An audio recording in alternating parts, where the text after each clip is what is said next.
Significant speech. He speaks for a people who have shown remarkable courage and strength in the face of brutal aggression. Courage and strength that's inspired not only the Ukrainians, but the entire world. Putin is inflicting appalling devastation and horror on Ukraine, bombing apartment buildings, maternity wards, hospitals. I mean, it's god-awful. I was speaking about this with our commander behind me here, General Milley.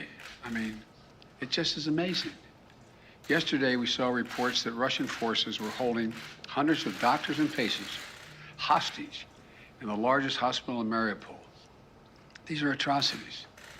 They're an outrage to the world. And the world is united in our support for Ukraine and our determination to make Putin pay a very heavy price. America is leading this effort, together with our allies and partners, providing enormous levels of security and humanitarian assistance that we're adding to today, and we're going to continue to do more in the days and weeks ahead. We're crippling Putin's economy with punishing sanctions that's going to only grow more painful over time, with the entire NATO and EU behind us and many other countries. What's at stake here are the principles that the United States and the United Nations across the world stand for. It's about freedom. It's about the right of people to determine their own future. It's about making sure Ukraine will never be a victory for Putin, no matter what advances he makes on the battlefield. The American people are answering President Zelensky's call for more help, more weapons for Ukraine to defend itself, more tools to fight Russian aggression. And that's what we're doing. In fact, we started our assistance to Ukraine before this war began, as they started to do exercises along the Ukrainian border, the Russians, starting in March of last year. We took the threat of Putin invading very seriously, and we acted on it. We sent Ukraine more security assistance last year, $650 million in weapons, including anti-air and anti-armor equipment, before the invasion, more than we had ever provided before. So when the invasion began, they already had in their hands the kinds of weapons they needed to counter Russian advances.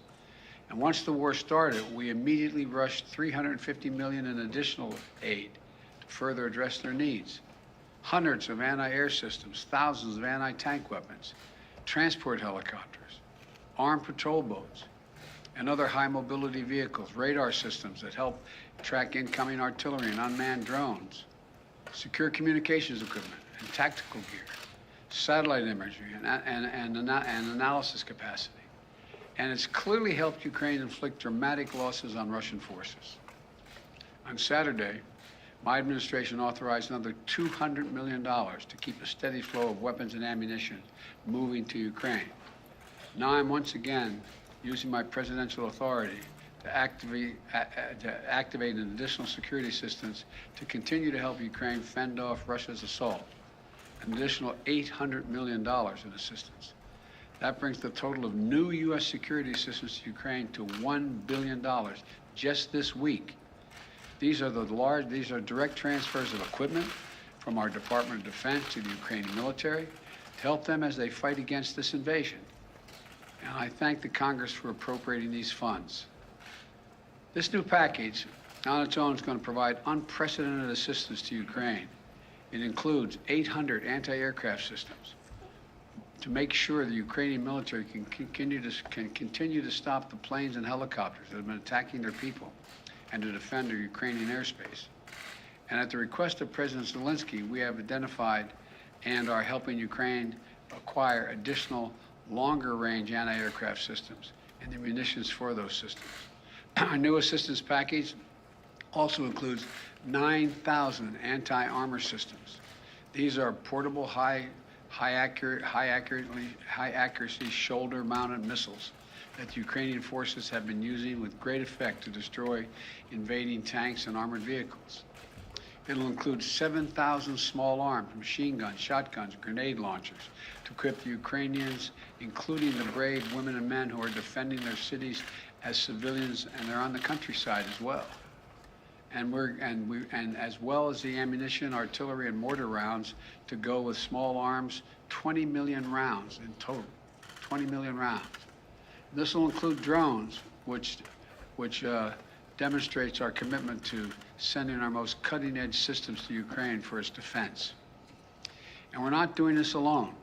Our allies and partners have stepped up to provide significant shipments of security assistance and will continue to help facilitate these deliveries as well. The United States and our allies and partners are fully committed to surging weapons of assistance to the Ukrainians.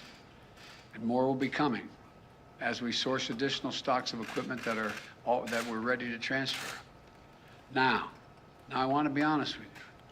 This could be a long and difficult battle, but the American people will be steadfast in our support of the people of Ukraine in the face of Putin's immoral, unethical attacks on civilian populations. We are united in our abhorrence of Putin's depraved onslaught, and we're going to continue to have their backs as they fight for their freedom, their democracy, their very survival. We're going to give Ukraine the arms to fight and defend themselves through all the difficult days ahead. We're going to continue to mobilize humanitarian relief to support people within Ukraine and those who have been forced to flee Ukraine. In just the past few weeks, we provided $300 million of humanitarian assistance to the people in Ukraine and in neighboring countries. Tens of thousands of tons of food, water, medicine, and other basic supplies to support the people in need. Our experts on the ground in Poland and Moldova and other neighboring countries are there to make real-time assessments of the rapidly evolving crisis to get urgently needed humanitarian supplies to the people in need when they need it. And we will support Ukraine's economy with direct financial assistance as well. And together with our allies and partners, we will keep up the pressure on Putin's crumbling economy, isolating him on the global stage. That's our goal. Make Putin pay the price, weaken his position, while strengthening the hand of the Ukrainians on the battlefield and at the negotiating table. Together with our allies and partners, we're going to stay the course. And we'll do everything we can to push for and end this tragic, unnecessary war. This is a struggle that pits the appetites of an autocrat against humankind's desire to be free. And let there be no doubt, no uncertainty, no question. America stands with the forces of freedom. We always have and we always will. I thank you all and God bless you, and I'm going to walk over and sign this bill to allow the drawdown of those materials. And may God protect their young Ukrainians who are out there defending their country.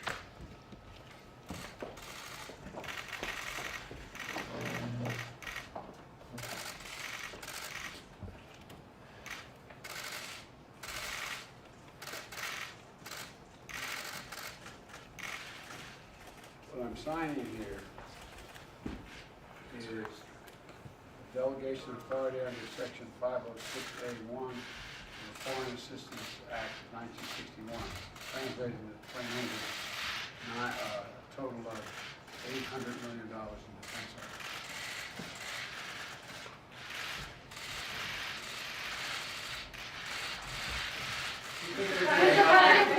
Mr. President, what will it take for you to send the Polish MiGs that President Zelensky is asking for?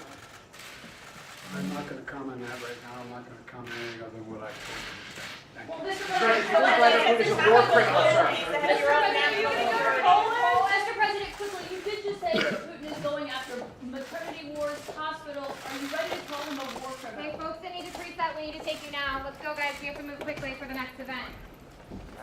Cameras that need to preset and Botox.